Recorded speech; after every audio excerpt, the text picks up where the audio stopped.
नमस्ते स्टूडेंट, कैसे हैं आप लोग। आपका स्वागत है हमारे यूट्यूब चैनल योर इंग्लिश में। आज हम आपको बताएंगे कि किस तरीके से आप हाई स्कूल की बोर्ड परीक्षा में कॉपी लिखकर अच्छे से अच्छे नंबर प्राप्त कर सकते हैं, अच्छे से अच्छा स्कोर ला सकते हैं। किस तरीके से कॉपी को लिखकर, क्योंकि कॉपी लिखना भी एक आर्ट है। आप जब अच्छे से कॉपी को लिखते हैं तो आपको ज़्यादा से ज़्यादा नंबर मिल जाते हैं। चलिए हम देखते हैं कि कॉपी कैसे लिखी जाती है। आपको कॉपी लिखने से पहले आपको अपने क्वेश्चन पेपर को अच्छे से रीड करना होता है। हम लोग अक्सर क्या करते हैं, जो ऊपर दिया हुआ इंस्ट्रक्शंस होते हैं उनको हम नहीं पढ़ते हैं, लेकिन उन इंस्ट्रक्शंस को पढ़कर ही आगे करना चाहिए ताकि हमें पता चलता रहे कि हमें क्या और किस प्रकार करना है। चलिए हम पहले अपने इंस्ट्रक्शंस पढ़ लेते हैं।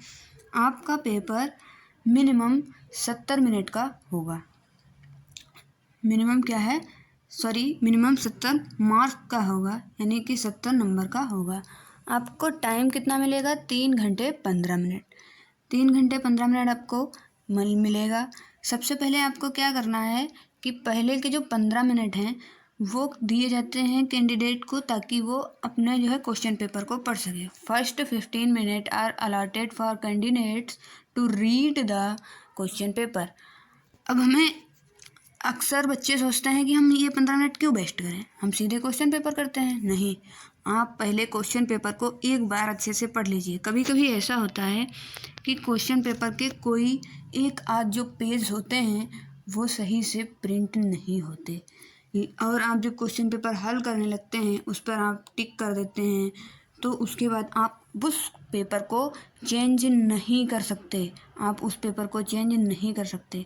इसलिए आप पहले अपने क्वेश्चन पेपर को अच्छे से देख लीजिए कि कहीं कोई मिसप्रिंट तो नहीं है। क्योंकि अगर कोई मिसप्रिंट है तो आप तुरंत अपना पेपर बदलवा सकते हैं। आप निरीक्षक से कहकर अपने क्वेश्चन पेपर को चेंज कर सकते हैं।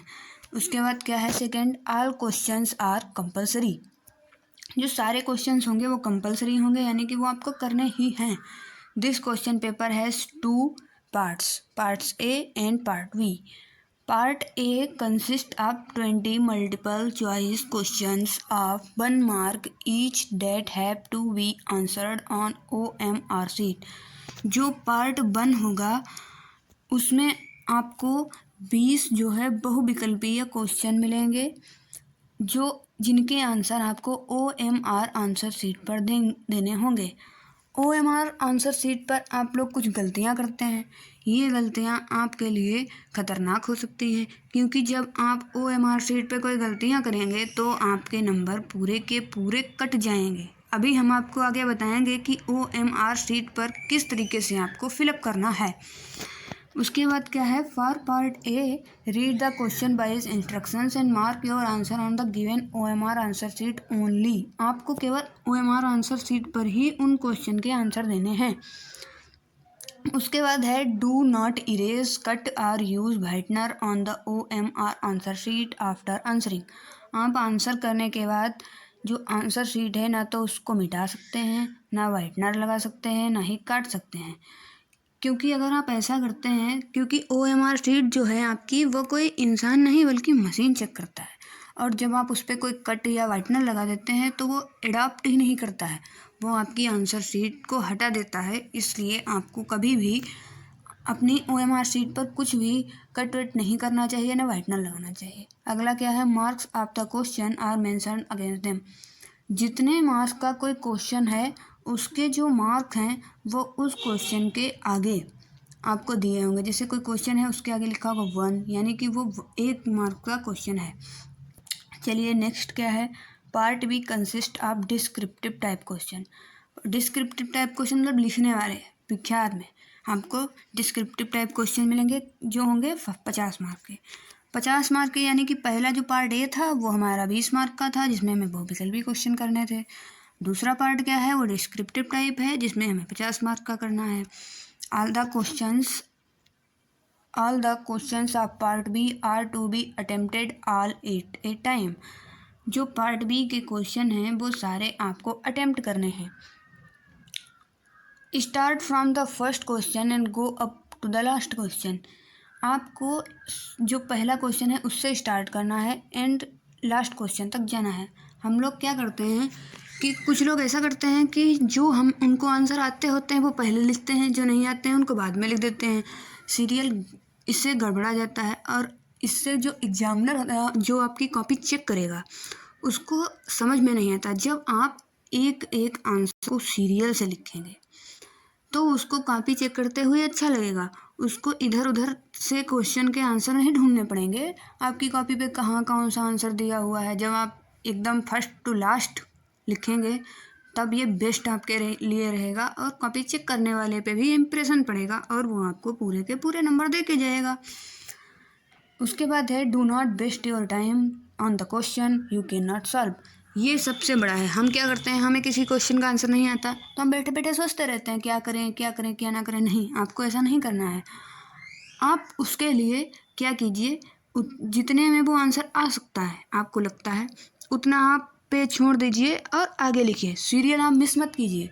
जब आपके पास लास्ट में टाइम बचे तब आप उन क्वेश्चन को जो आपको नहीं पता थे उनको आप कितने अच्छे ढंग से कर सकते हैं उस हिसाब से आप लिख दीजिए। क्योंकि लिटरेचर में आप अपने आप से भी बना के कुछ ना कुछ लिख सकते हैं। हाँ, ग्रामर में अगर आपको कोई टेंस वगैरह नहीं आ रहे हैं तो आप उसमें नहीं कुछ चेंजेस कर सकते हैं, उनको नहीं लिख सकते हैं, लेकिन लिटरेचर में आप लिख सकते हैं। चलिए तो हम अपना क्वेश्चन पेपर सॉल्व करना शुरू करते हैं। हमारा पार्ट है क्या है, read the following pages carefully and answer the question that follow choosing the correct option. इसमें हमने क्या करना है, पहले तो हमने पूरा पेजेस जो है 1 से 2 बार 3 बार अच्छे से रीड कर लेना है। ये पेजेस जो है बहुत ही ईजी होता है। अगर आप 2 से 3 बार इसको रीड कर लेते हैं तो आपको क्वेश्चन के आंसर ईजिली मिल जाएंगे। पहला क्या है, Subhash Chandra Bose was a great leader of India. His countryman called him Netaji because he led them on the right path. He was imprisoned many times, but he soon found out that more efforts should be made to make India free. The British power was getting weaker in the Second World War. He thought of shaking it from all sides. हमने क्या करना है, passage को किस प्रकार करना है किस प्रकार नहीं करना है, इस पर हमने वीडियो एक बना के रखी है, आप उसको जाकर देख सकते हैं। आपको उसमें डिटेल में मिल जाएगा कि हम पैसेज को किस तरीके से करें और आपको पैसेज को उसी प्रकार करना है। आगे क्या है, one day he escaped from Calcutta in the guise of the Pathan and went to Germany by Peshawar. From Germany, he went to Japan. He organized the Indian National Army that fought many battles against the British forces. He said to his countrymen, "Give me blood and I will give you freedom." अब आपने देखा कितना easy passage था। अब आपको क्या करना है, इन पैसेज के आंसर को OMR शीट पर फिलअप करना होगा। तो उससे पहले हम क्या करेंगे, सारे क्वेश्चन के आंसर अपने जो पेपर है उस पर टिक कर लेंगे और लास्ट में जब हम 20 क्वेश्चन अपने जो पेपर है उस पर टिक कर लेंगे उसके बाद में हम उसको आंसर शीट पे भर देंगे। चलिए देखते हैं आपका पहला क्वेश्चन क्या है। Who was Subhash Chandra Bose.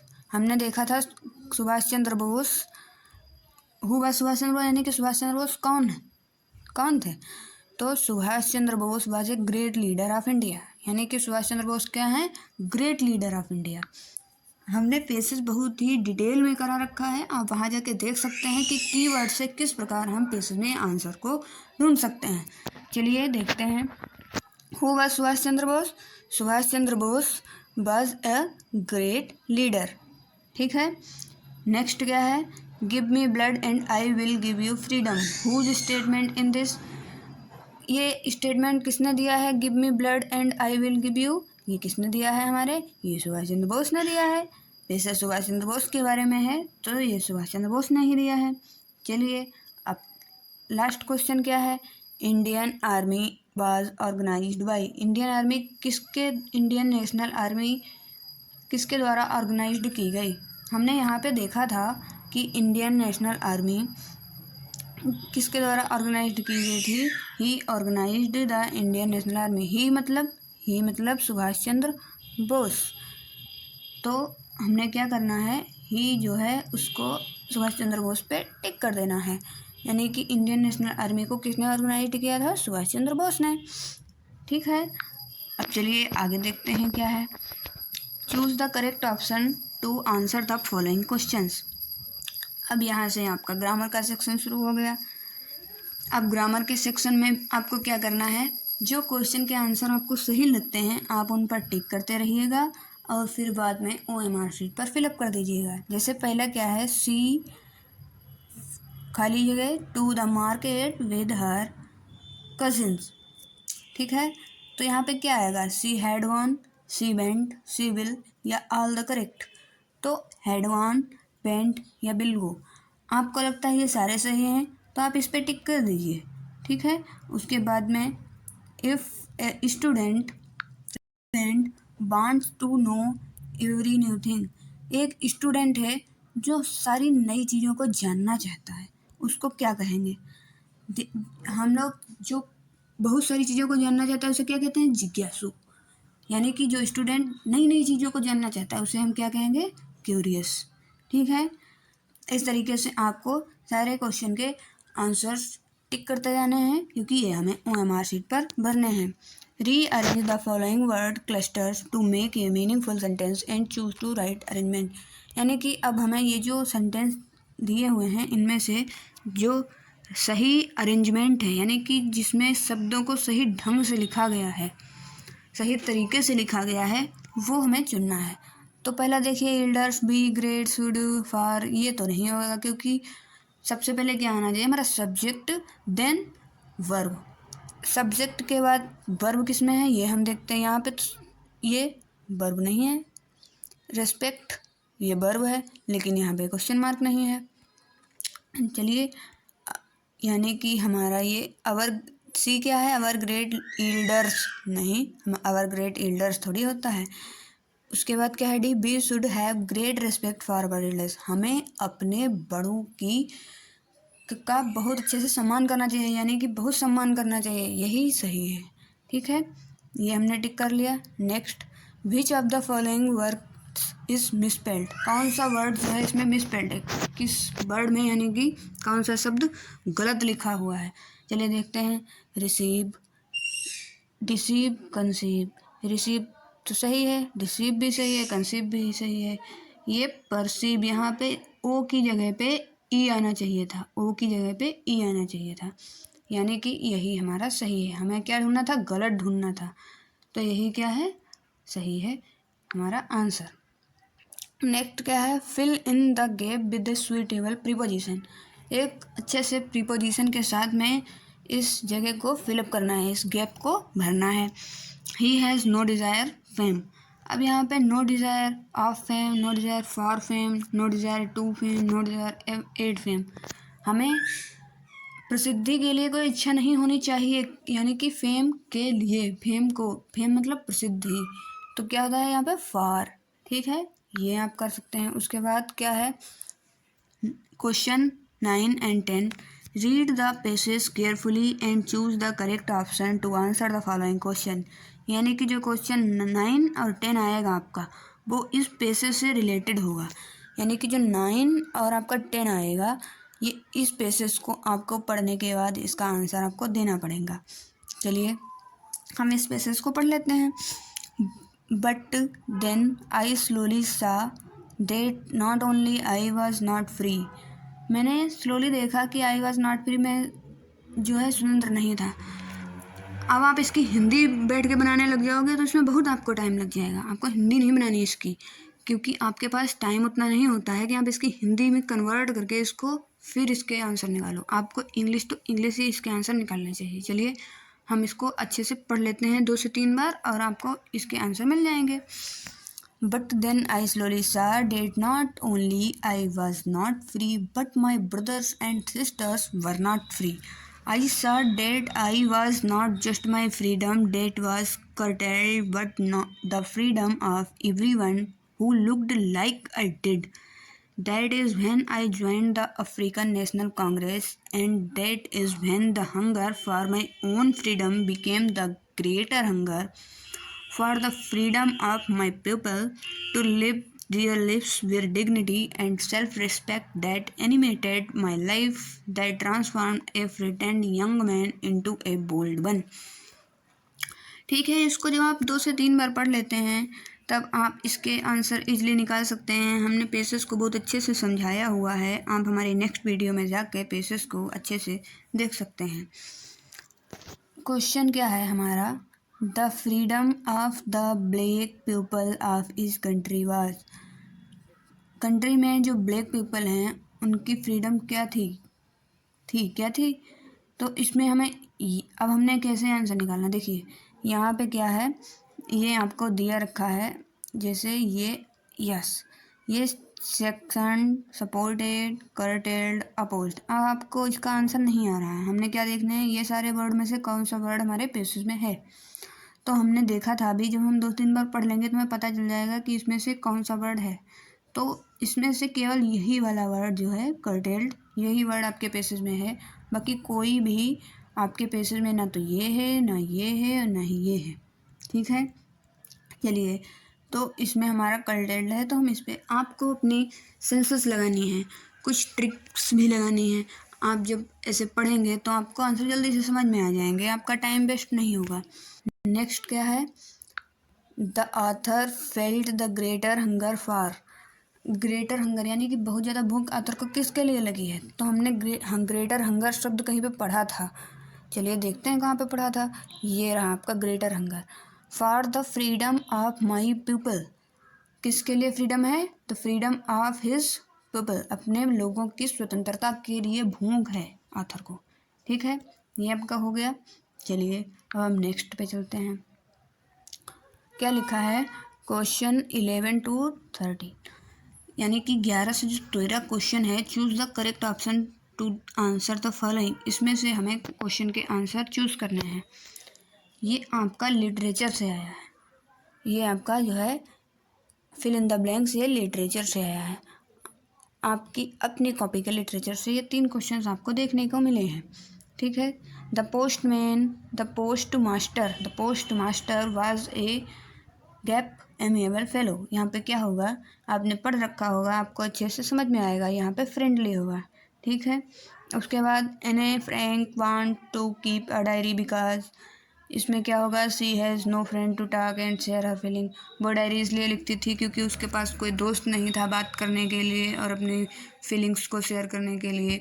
जब आपकी बुक अच्छे से पढ़ी होगी तो आप इजीली इन क्वेश्चंस के आंसर कर पाओगे। तो 12 का आंसर क्या होगा, बी। नेक्स्ट पे चलते हैं, the main crop of court is, main फसल क्या है कोर्ट की, क्या है, कॉफ़ी है। आपने ये लेसन पढ़ा है ना, तो आपको समझ में आ गया कि कौन सी मेन फसल है। चलिए, आपने 30 क्वेश्चन कर लिए हैं, अब आप आगे चलते हैं। आगे क्या है, question 14 to 15, read the given extract and choose the correct option to answer the following question. The way a crow, आपको ये जो पेसेस यानी कि ये जो लाइंस दी हुई इनको अच्छे से पढ़ करके क्वेश्चन नंबर 14 और 15 का आंसर देना है। तो चलिए पढ़ते हैं। The way a crow shook down on me the dust of snow from a hemlock tree. अब हम क्वेश्चन पढ़ लेते हैं, हमें आंसर उसके बाद ढूंढने हैं। Who was sitting in the tree, उस पे पेड़ पे कौन बैठा है। अब देखते हैं, हम पहले अपने ऑप्शन देख लेते हैं, ए कुकू, ए स्पैरो, ए पिजन, ए क्रो। अब हम देखते हैं इनमें से कौन सा जो वर्ड है वो हमारे लाइंस में आया है। द बे ए क्रो आया है, उसके अलावा में ना तो कुकू आया है, ना तो स्पैरो आया है, ना तो पिजन आया है, तो आंसर क्या होगा, क्रो ही होगा। कितना इजी था, आप इसको बहुत इजीली कर सकते थे। Where was the poet standing, poet कहाँ खड़ा है, under a hemlock tree, under a banyan tree, under a peepal tree, under a neem tree. हम देखते हैं कौन से ट्री का नाम इन लाइंस में आया है। The way a crow shook down on me the dust of snow from a hemlock tree, क्या आया है, हेमलॉक ट्री। ना तो बनियान ट्री है कहीं पे, ना तो नीम ट्री है, ना पीपल ट्री है, क्या है, हेमलॉक ट्री है।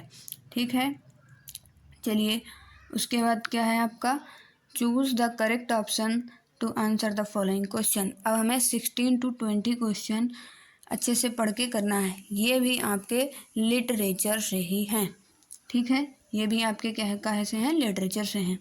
लिटरेचर से फिल इन द ब्लैंक से ज़्यादा पूछे जाते हैं। तो आपने लिटरेचर के जितने भी फिल इन द ब्लैंक्स हैं वो सारे के सारे अच्छे से कवर करके जाने हैं, क्योंकि आपका एक एक नंबर आपके लिए इम्पॉर्टेंट है। 16 नंबर क्वेश्चन पढ़ते हैं। At the clinic the doctor gave Tricki. इसका आंसर क्या है? No food for 2 days। 17 question. Who is the narrator of the story the thief's story. आपने थीव्स स्टोरी पढ़ी हुई है। ये किसने लिखी है? रस्किन बॉन्ड ने लिखी है। अब आपने एक चीज़ हमेशा करनी है, आपके लिटरेचर में जितने भी लेसन्स हैं उनके राइटर द्वारा जो लेसन्स लिखे गए हैं, आपको दिए हैं, वो सारे आपको बिल्कुल अच्छे से पता होने चाहिए। तभी आप 1 नंबर का क्वेश्चन आना ही आना है राइटर और चैप्टर से। आगे क्या है? Question number 18। Where did Griffin stay at Epping. कहाँ रुका था ग्रिफिन? इन द होटल में रुका था। नेक्स्ट क्या है? What did एब्राइट start collecting in childhood. इसका क्या है? बटरफ्लाई। एवरेट क्या कलेक्ट करता था अपने बचपन में? बटरफ्लाई यानी तितलियों को कलेक्ट करता था। मिसेस लोजेल वेंट टू ममे फॉरेस्टियर टू बोरो। क्या लेने गई थी? क्या उधर लेने गई थी मिस्टर लोसेल? ए नेकलेस लेने गई थी। क्या लेने गई थी? नेकलेस लेने गई थी। ठीक है, ये आपने 20 के 20 क्वेश्चन टिक कर लिए। अब चलिए हम देखते हैं कि हम इनको OMR शीट पर कैसे फिलअप करते हैं। ठीक है, चलिए कि OMR शीट, लगभग आपकी OMR शीट इस तरीके की तो नहीं होगी, लेकिन हाँ, हमने आपको बताने का प्रयास किया है कि आप किस तरीके से OMR शीट को फिलअप कर सकते हैं। देखिए उसमें आपको 20 क्वेश्चन हमने टिक किए। यहाँ पे 20 ही क्वेश्चन दिए हुए हैं, आपको इन्हीं 20 क्वेश्चन को टिक करना है। ठीक है, चलिए अब हम देखते हैं कि पहले का क्या था। हमने पहले का टिक किया था, पहले का सी। चलिए पहले का सी लगा लेते हैं। पहले का क्या है? सी है हमारा।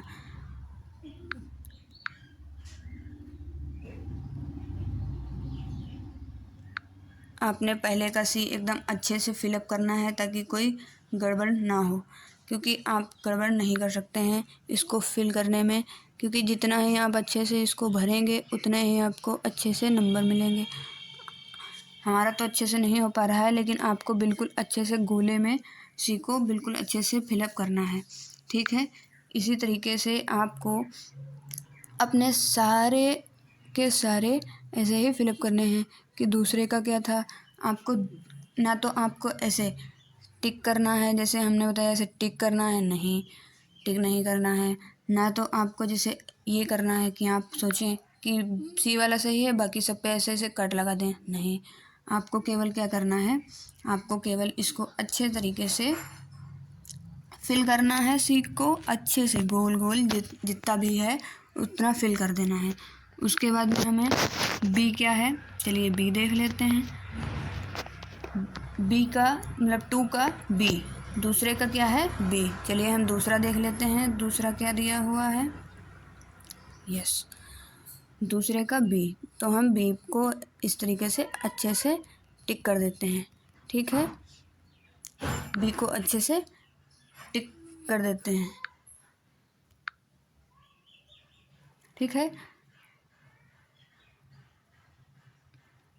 इस तरीके से आपको एकदम अच्छे से, मेरा तो हो नहीं रहा है लेकिन आप अच्छे से करके आइएगा। ठीक है, आप OMR शीट तो आपको भरना बता दिया। आप चलते हैं आगे, देखते हैं आगे क्या है। पार्ट बी, यहाँ से हमारा पार्ट बी शुरू होता है। पार्ट बी क्या है? रीडिंग। इसमें हमें पहला क्या है? Number 1, read the following passage, answer the question that follow. इस पैसेज को पढ़कर हमें इन क्वेश्चन के आंसर देने हैं। इस वीडियो में हम आपको बताएंगे कि अपनी कॉपी को कितने अच्छे ढंग से लिखें कि आप अच्छे से अच्छे नंबर पा सकें। हमने पैसेज पहले ही करा रखा है, अगर आप पैसेज देखना चाहते हैं कि पैसेज को किस तरीके से करना चाहिए तो आप हमारी वो वीडियो जाकर देख सकते हैं। चलिए हम देखते हैं कि हमने पैसेज को किस तरीके से किया है। ये हमें पैसेज 2 से 3 बार पढ़ना है, उसके बाद इसका आंसर किस तरीके से लिखना है ये हम देखते हैं। चलिए ये रहा हमारा आंसर। तो इस तरीके से हमें अच्छे तरीके से अपना आंसर लिखना होता है। हमने सबसे पहले लिखा पार्ट बी रीडिंग, ऐसे आप लिख दीजिए। आप चाहें तो इसमें अच्छे तरीके से क्या कर सकते हैं, आप पार्ट बी रीडिंग लिखने के बाद इसको ऐसे कोष्टक में बंद कर दीजिए। ठीक है, आप जितना अच्छे तरीके से लिखेंगे, और आप कभी ओवर राइटिंग करने का प्रयास मत कीजिए। अगर कहीं पे आपका कट लग गया है तो आपको उसको बिल्कुल सीधे कट कर देना है। उसको ये नहीं कि उसके पेन चलाते रहे, नहीं, आप ओवर राइटिंग मत कीजिए। उसके अलावा देखते हैं, हम लिखते हैं क्वेश्चन आंसर नंबर 1 का ए। हम जो भी क्वेश्चन का आंसर दे रहे हैं वो हमें बहुत अच्छे से लिखा होना चाहिए। ठीक है, उसके बाद ये हमने आंसर लिख दिया इस तरीके से। ठीक है, अब हम देखते हैं कि हम क्या करें। उसके बाद क्वेश्चन आंसर नंबर 1 का बी। ठीक है, ये ऐसे आपको लिखना है, क्वेश्चन आंसर नंबर 1 का बी। इस क्वेश्चन का आंसर कर दिया। उसके बाद हमने क्या करना है, क्वेश्चन का जो है इस तरीके से आपको लिखना है। उसके बाद क्या करें, क्वेश्चन नंबर 1 का सी, क्वेश्चन नंबर 1 का डी। इस तरीके से लिखने के बाद जब आपका ये पहला वाला क्वेश्चन समाप्त हो जाए, आप लास्ट में इसके नीचे ऐसे अच्छे से एक लाइन खींच दीजिए और नेक्स्ट पेज पर चले जाइए। अब आपको राइटिंग का सेक्शन जो है वो दूसरे पेज पर लिखना है। आप एक पेज पर एक ही क्वेश्चन का आंसर लिखें। चलिए हम आपको दिखाते हैं। आपको ये रहा आपका क्वेश्चन राइटिंग में क्या है, question number 2, write a letter to your friend from the place you are visiting during holiday. Write an application to the principal of your college to allow you a week's leave of absence or ill. बहुत से student क्या करते हैं, डाला answer number 2 और application लिखना शुरू कर दिया या लेटर लिखना शुरू कर दिया, लेकिन जो एग्जामिनर है, जो आपकी कॉपी चेक करेगा, उसको कैसे पता चलेगा कि आपने इसमें से या इसमें से कौन सा एप्लीकेशन लिखा है। तो इसके लिए आपको क्या करना है, देखिए इस तरीके से आपको लिखना है जैसे हमने यहाँ पे लिखा है। ठीक है, राइटिंग क्वेश्चन नंबर 2। ठीक है, अब हम क्या करेंगे, यहाँ पे सबसे पहले तो अब जो भी हम एप्लीकेशन लिख रहे हैं या जो भी हम लेटर लिख रहे हैं उसको हम जो है पहले इस पे लिख लेंगे। Write an application to the principal of your college to allow you a week's leave of absent you are ill. ठीक है, जब हम ऐसे लिख लेंगे तो जो कॉपी चेक करेगा उसको पता रहेगा कि आपने कौन सा एप्लीकेशन लिखा है, और वो उससे खुश होकर कि हाँ आपने वही एप्लीकेशन लिखा है जो आप लिखना चाहते थे, ये नहीं कि आपने कुछ भी लिख दिया। ठीक है, तो आप इसके फॉर्मेट की शुरुआत करेंगे टू द प्रिंसिपल। आपको फॉर्मेट पता होना चाहिए कि हाँ जब आप एप्लीकेशन लिख रहे हैं किसके लिए लिख रहे हैं, तो उसकी शुरुआत किस चीज़ से होनी चाहिए।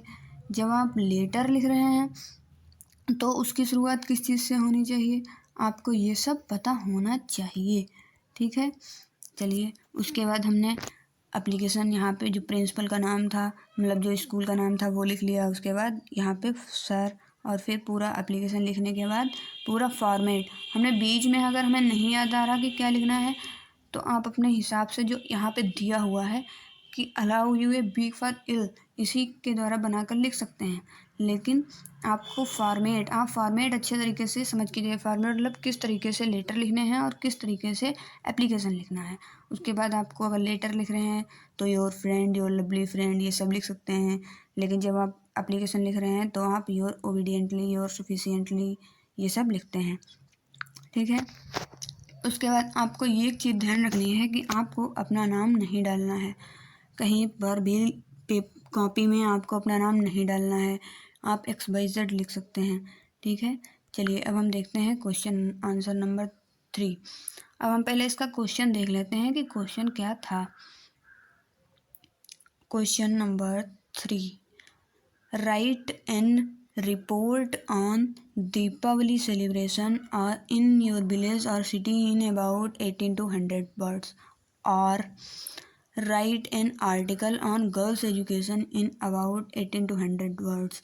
अब हमने क्या करना, इन इसमें या इसमें से हमें कोई एक लिखना है, तो हम कौन सा लिख रहे हैं ये हमें पता होना चाहिए, और ये लिखना बहुत ज़रूरी है कॉपी में, ताकि कॉपी चेक करने वाले को पता चल सके। और आपको जो हिंट्स दिए रहते हैं, आपको इन हिंट्स को अच्छे से एक एक हिंट्स की हेडिंग बना के इन पे लिखते जाना है, ठीक है। चलिए अब हम आपको दिखाते हैं कि ये कैसे करना है। ये रहा आपका क्वेश्चन आंसर नंबर 3, ठीक है। आपको सबसे पहले लिखना है सब्जेक्ट आपने क्या लिया, आपने गर्ल्स एजुकेशन लिया। गर्ल्स एजुकेशन पे आप आर्टिकल लिखेंगे। यही अगर आप यहाँ पे गर्ल्स एजुकेशन की जगह दीपावली सेलिब्रेशन लेते तो आप यहाँ पर क्या लिखते, यहाँ पर आप लिखते रिपोर्ट, क्योंकि दीपावली पे हमें क्या लिखनी थी, रिपोर्ट, ठीक है। दीपावली पे क्या लिखनी थी, रिपोर्ट। जब हमने आर्टिकल लिया तो अब हम इसको आर्टिकल को लिखेंगे। अब इसमें हिंट्स क्या थे, पहली हेडिंग थी हमारी नीड ऑफ द हावर, तो हमें नीड ऑफ द हावर ऐसे हेडिंग लिख के उसके बाद उसके अंदर हमें क्या लिखना है ये हमें देखते जाना है, ठीक है। आप पूरा इस तरीके से लिख देना है। चलिए अब आपको समझ में आ गया कैसे लिखना है आर्टिकल और रिपोर्ट, या कौन सा एप्लीकेशन आप लिख रहे हैं, ये आपको दिखाना बहुत ज़रूरी है, वरना पता ही नहीं चलेगा कि आप दीपावली पे लिखे हैं या गर्ल्स एजुकेशन पे। उसके बाद आता है आपका ग्रामर का पोर्शन। ये हमने क्वेश्चन 3 कर लिए थे। उसके बाद आता है आपका ग्रामर का पोर्शन। ग्रामर के पोर्शन में आपका क्या है, 4 का A, change the following sentence into indirect speech. अब आपको ये जो सेंटेंस है इसको इनडायरेक्ट स्पीच में बदलना है, ठीक है। चलिए देखते हैं इसको हम किस तरीके से लिखें ताकि जो कॉपी चेक करने वाला है उस पर इम्प्रेशन पड़े।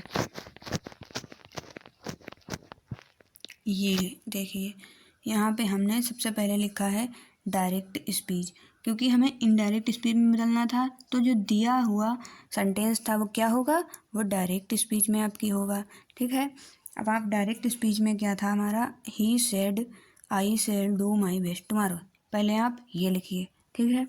ये लिखने के बाद आप इसको इनडायरेक्ट स्पीच में कन्वर्ट कर दीजिए, क्योंकि जब आप इनडायरेक्ट स्पीच में कन्वर्ट करते हैं तो आपको लिखना पड़ता है कि आप क्या कर रहे हैं। Indirect speech, he said that he would do his best the next day. आप पहले जो आपको दिया हुआ सेंटेंस है, अगर इनडायरेक्ट पूछ रहा है तो दिया हुआ सेंटेंस अगर डायरेक्ट पूछ रहा है तो दिया हुआ सेंटेंस किस में होगा, इनडायरेक्ट में होगा, ठीक है। तो आपको इस तरीके से ये लिखना होगा। उसके बाद हम देखते हैं क्वेश्चन क्या है हमारा, क्वेश्चन है हमारा 4 का B, change the following into passive voice, 3 men are loading the cart. अब देखिए यहाँ पे इस जो फॉलोइंग सेंटेंस दिया है इसको हमने पैसिव वॉइस में बदलना है। पैसिव वॉइस में बदलना है, इसका मतलब ये क्या होगा, ये हमारा एक्टिव होगा। क्या होगा, ये हमारा एक्टिव वॉइस में होगा, ठीक है। चलिए देखते हैं कैसे लिखना है। ये क्वेश्चन आंसर नंबर 4 का बी, ठीक है। हम ये ज़रूर लिखते जाएंगे कि क्वेश्चन आंसर नंबर 4 का कौन सा लिख रहे हैं कौन सा नहीं लिख रहे हैं, ठीक है। सबसे पहले हमने लिखा एक्टिव वॉइस, ये क्या था हमारा जो क्वेश्चन दिया रहा है वो क्या है, एक्टिव वॉइस है, उसका हमने पैसिव वॉइस बनाना है। कैसे बनाना है, the cart is being loaded by 3 men, ठीक है। इस तरीके से हमने लिखना है। आप देखिए जब हमने ये शुरू किया था यहाँ पे ग्रामर का पोर्शन, तो हम ऊपर लिख दिए थे नेक्स्ट पेज पे कि ग्रामर का पोर्शन शुरू होने वाला है। आप भी ऐसे लिख दीजिएगा नेक्स्ट पेज पे ताकि पता चलता रहे कि आप ग्रामर का पोर्शन कर रहे हैं। चलिए आगे क्या है, क्वेश्चन नंबर 4 का C, punctuate the following using capital letters when even necessary. ये जो दिया है इसको पंक्चुएट करना है कैपिटल लेटर्स के साथ, जो भी सही ढंग से लिखना है इसको। चलिए इसको देखते हैं कैसे लिखना है। इसको हमने पंक्चुएट करना है, ठीक है। ये रहा, तो हमने इसमें लिख दिया कि पंक्चुएट विद कैपिटल लेटर्स के साथ पंक्चुएट करना है। ये हमने लिखा कि इसको पंक्चुएट करना है, ये हम लिख देंगे ताकि जो एग्जामिनर है उसको पता रहे कि हम किस चीज़ का आंसर दे रहे हैं, ठीक है। तो हमने ये लिखा, उसके बाद इसका आंसर देंगे he said what is your name. इसको हमने पंक्चुएट करके सही ढंग से लिख दिया। ठीक है, अब चलिए नेक्स्ट देखते हैं क्या है। ये रहा 4 का D, translate the following into English. इसको जो है हमने हिंदी को इंग्लिश में ट्रांसलेट करना है।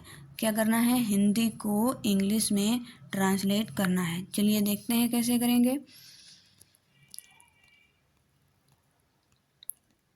इस तरीके से आपको सबसे पहले लिखना है क्वेश्चन आंसर नंबर 4 का डी, उसके बाद आपको लिखना है ट्रांसलेट इनटू इंग्लिश। जब आप इस तरीके से लिखेंगे कि ट्रांसलेट इनटू इंग्लिश, तो जो कॉपी चेक करने वाला है उसको पता चल जाएगा कि आप हिंदी को इंग्लिश में ट्रांसलेट करने वाले हो।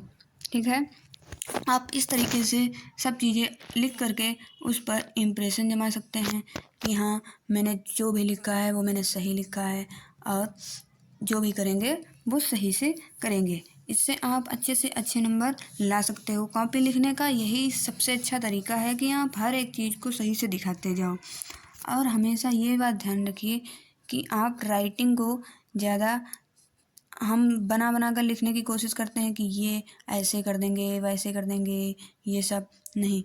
ये आप अगर करेंगे तो ये आपके लिए गलत हो जाएगा। कुछ लोग ये ऐसे कर देते हैं, ये गलत है आपका। आप ऐसे लिखेंगे, कॉपी चेक करने लिए कुछ समझ ही नहीं आएगा कि आपने क्या लिखा है। इसलिए जब भी आप लिखें तो इस तरीके से लिखें कि हर किसी को समझ में आ जाए कि आपने क्या लिखा हुआ है। ठीक है, ये आप हमेशा ध्यान में रखिए। अगला देखते हैं हमने कहाँ तक पहुँच गए। क्वेश्चन आंसर नंबर 4 का डी। 4 का डी कर लिया। अब हम देखते हैं क्या है। 4 का डी हमारा हो गया है। 4 का डी कर लिया, उसके बाद लिटरेचर आएगा। चलिए, ये आ गया आपका लिटरेचर का पोर्शन। अब लिटरेचर की पोर्शन में हमने क्या करना है, 5th क्या है, 5th है हमारा answer the following question in 30 to 40 words each. सभी क्वेश्चन का 30 से 40 शब्दों में आंसर देना है। यानी कि ये क्या है, ये शॉर्ट आंसर हैं। क्या है ये आपके शॉर्ट आंसर लिख रहे हैं हमने। आंसर नंबर ए क्या है, आंसर नंबर ए का क्वेश्चन क्या है हमारा, why did the postman laugh heartily. Postman क्यों हार्टली हंसता है। ठीक है, अब इसमें से हमको कोई एक करना है। ठीक है, क्या करना है, इसमें से ये या ए, इसमें से कोई एक करना है। चलिए हम देखते हैं इसको कैसे करना है। लिटरेचर, ये रहा आपका लिटरेचर। ठीक है, हमने लिटरेचर को इस तरीके से कवर अप कर देना है कि हाँ, हमने जब भी कोई नया टॉपिक शुरू करना है, जैसे ग्रामर, लिटरेचर, रीडिंग, राइटिंग, इन सबको शुरू करने के लिए हम जो है नेक्स्ट पेज का प्रयोग करें, मतलब नेक्स्ट पेज पर हम लिखें। ठीक है, चलिए अब हम इसको इस तरीके से लिखते हैं। क्वेश्चन आंसर नंबर 5 का ए, ये हमने लिख दिया। क्वेश्चन नंबर 5 का बी, उसके बाद हमने आंसर लिखा। हमने क्वेश्चन का आंसर किस तरीके से लिखना है, देखिए ऊपर क्वेश्चन क्या पूछा था कि पोस्टमैन हार्टली क्यों लाफ करता है। तो हमने सबसे पहले यही करना है कि क्वेश्चन से ही आंसर को बनाना है इस तरीके से, ताकि पता चल सके कि हाँ आपको कुछ आता है। क्यों हंसा था, क्योंकि, विकास मतलब क्योंकि। अब आगे जो भी आपका था वो आप लिख सकते हैं। उसके बाद क्वेश्चन आंसर नंबर 5 का बी, ठीक है, ये आप लिख दीजिए। उसके बाद question number 6, question answer number 7। ठीक है, अब इसमें आपको क्या करना था, क्वेश्चन आंसर नंबर 6, चलिए हम देख लेते हैं क्वेश्चन आंसर नंबर 6 क्या था। क्वेश्चन आंसर नंबर 6 था, answer any one the following in about 16 word. ये लॉन्ग आंसर टाइप क्वेश्चन है आपका। एनी वन यानी कि ए या बी में से हमने कोई एक लिखना है। ठीक है, जो भी आप लिखें, 6 का ए या 6 का बी, ये आप अच्छे से लिख दें, ताकि एग्जामिनर को पता चलता रहे कि आपने किस क्वेश्चन का आंसर दिया है। ठीक है, क्या लिखना है आपने, 6 का ए या 6 का बी, आपने कौन सा आंसर दिया है ये आप अच्छे से लिख दें। 1 मिनट, हाँ ये देखिए यहाँ पे हमने 6 का ए अगर लिखना है, ठीक है, तो हम क्या लिखेंगे, 6 का ए, क्या लिखेंगे हम, 6 का ए, यहाँ पे 6 का ए ऐसे लिख देंगे। उसके बाद इसके नीचे ऐसे लाइन खींच देंगे। फिर हम अपना क्वेश्चन उसका आंसर शुरू करेंगे और कम से कम 16 वर्ड में लिखेंगे। ठीक है। नेक्स्ट क्या है, क्वेश्चन आंसर नंबर 7। अब हमने देखना है क्वेश्चन आंसर नंबर 7 का क्वेश्चन क्या है। 7 है, who was compose the poem dust of snow, what does the poet teaches us through the poem. और अथवा right 4 lines of any poem prescribed in your syllabus. कोई भी पोएम की 4 lines आपको लिखनी है जो आपके सिलेबस में है। Do not copy the lines given in the question paper. आप वो लाइन्स नहीं लिख सकते जो इस क्वेश्चन पेपर में दी हुई हैं। तो आपको अगर ये वाला लिखना है तो आप ये लिख सकते हैं। यहाँ पे अथवा लगा है, आप ये लिखना चाहते हैं तो आप ये भी लिख सकते हैं। ठीक है, चलिए आप कैसे लिखते हैं हम आपको बताते हैं। जैसे हमने यहाँ पे लिखा क्वेश्चन आंसर नंबर 7। अब हम क्या लिखेंगे, हमने 4 लाइन्स लिखनी है तो हम लिखेंगे 4 lines of poem fire and ice. इससे क्या होगा कि हाँ, आपके जो कॉपी चेक करने वाला है उसको पता चल जाएगा कि हाँ आपको 4 लाइन्स तो मालूम ही हैं, साथ में आपको ये भी पता है कि ये 4 लाइन्स किस पोएम की हैं। ये लिखकर आप उस पर अच्छा खासा इम्प्रेशन डाल सकते हैं। ठीक है, नेक्स्ट चलिए देखते हैं क्वेश्चन नंबर 8 क्या है। क्वेश्चन नंबर 8 है, right the central idea of any one of the following poem. इनमें से कोई भी एक पोएम का सेंट्रल आइडिया हमने लिखना है। चलिए देखते हैं ये कैसे लिखना है।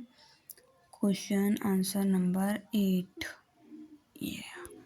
अब हमने यहाँ पे लिख दिया कि central idea of A tiger in the zoo. आप ये जरूर लिखिए। आप सीधे सीधे बहुत सारे लोग लिख देते हैं सेंट्रल आइडिया, आगे डैश लगा दिए और लिखना शुरू कर दिए। कम से ये तो लिखिए कि आप किस पोएम का सेंट्रल आइडिया लिख रहे हैं। जब आप ये लिख देंगे कि आप किस पोएम का सेंट्रल आइडिया लिख रहे हैं, तब ये पोएम जो है आपका जो सेंट्रल आइडिया है ये अच्छे से कॉपी चेक करने वाले पे इम्प्रेशन डालेगा। ठीक है, नेक्स्ट देखते हैं क्वेश्चन नंबर 9 क्या है हमारा। क्वेश्चन नंबर 9, क्वेश्चन नंबर 9 है हमारा, answer any one of the following in about 13 to 14 words. इनमें से कोई भी एक क्वेश्चन का आंसर हमने देना है 30 से 40 शब्दों में, यानी कि ये भी शॉर्ट है। तो हमने किस क्वेश्चन का आंसर देना ये हम देख लेते हैं किस तरीके से। यह इस तरीके से लिखेंगे कि क्वेश्चन आंसर नंबर 9 का बी। ये हमने 9 का बी लिखना था इसलिए बी लिख दिया ताकि कॉपी चेक करने वाले को पता चलता रहे कि हमने दूसरा वाला आंसर दिया है। Bholi console her father in the end by. अगर आपको क्वेश्चन का आंसर नहीं पता है तो आप क्वेश्चन से ही उस आंसर को बनाने का प्रयास कीजिए। आप पहले जो क्वेश्चन में कीवर्ड्स हैं उनको आंसर में पहले लिख दीजिए। उसके बाद में आप जो भी उस क्वेश्चन के पार्ट के बारे में जानते हैं उस हिसाब से आप उसमें शब्द अपने ऐड कर दीजिए। आप अच्छे से अच्छे मार्क गेन कर सकते हैं। नेक्स्ट क्या है हमारा क्वेश्चन नंबर 10। क्वेश्चन नंबर 10 ये हमारा लास्ट है, ये हमारा लास्ट क्वेश्चन आंसर है। अगर आपको हमारी वीडियो पसंद आ रही है तो लाइक शेयर एंड सब्सक्राइब जरूर करें। Question number 10, answer any one of the following in about 16 words. Why did Griffin decide to slip into a big London store? What did he do inside? ए वाला लिखना है या B वाला लिखना है ये आप डिसाइड कीजिए। ठीक है, मान लीजिए हमें इसमें से किसी भी क्वेश्चन का आंसर नहीं पता है तो हम आंसर कैसे बना सकते हैं ये देखिए। चलिए हम आपको दिखाते हैं। आप इस तरीके से लिख सकते हैं क्वेश्चन आंसर नंबर 10 का ए हमें ये लिखना है। क्वेश्चन में जितना भी था हमने क्वेश्चन जो वर्ड हैं जो क्वेश्चन वर्ड्स होते हैं जैसे हाउ व्हाट ये सब हटाकर बाकी जो भी है उसको सही ढंग से हम लिख देंगे। पहले Griffin decided to slip into a big London store. आगे आप कुछ तो जानते ही होंगे इस पार्ट के बारे में तो आप वो लिख सकते हैं। उसके बाद ये बिकॉज लिखकर आप आगे क्वेश्चन का आंसर अपने 16 वर्ड्स में दे सकते हैं। तो बताइए आपको कैसा लगा हमारा ये वीडियो। अगर आप इस तरीके से क्वेश्चन के आंसर सही ढंग से लिखेंगे बिना कटिंग किए बिना गड़बड़ किए तो आप अच्छे से अच्छे नंबर गेन कर सकते हैं और ये आपके लिए बहुत ही फ़ायदेमंद होगा। एक बात हमेशा ध्यान रखिए, OMR शीट भरने में बिल्कुल भी गलतियाँ मत कीजिए। अगर आपको कुछ नहीं पता है तो आप अपने जो निरीक्षण करते हुए क्लास में जो टीचर्स हैं उनसे पूछ सकते हैं। वो आपको बताने के लिए ही होते हैं कि आपको क्या समझ में नहीं आ रहा है OMR शीट भरने में। उसके बाद अगर आप इस तरीके से क्वेश्चन के आंसर लिखोगे तो आपको ज़रूर जो है अच्छे से अच्छे मार्क्स मिलेंगे।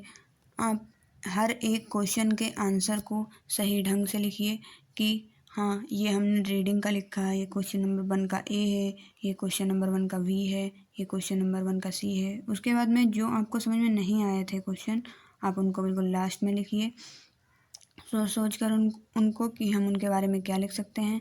आपको छोड़ना कुछ भी नहीं है, आप जो भी लिख सकते हैं आप लिख कर आइए। आपको उस कीवर्ड्स के बारे में कुछ तो पता ही होगा। जिस क्वेश्चन को आप याद नहीं कर पाए थे, आपको उसके बारे में जानकारी नहीं है, लेकिन आपको छोड़ना कुछ भी नहीं है। अगर आपको इस वीडियो से कुछ भी लाभदायक मिला हो तो इसके लिए हमारे चैनल को लाइक, शेयर और सब्सक्राइब ज़रूर कीजिएगा। धन्यवाद।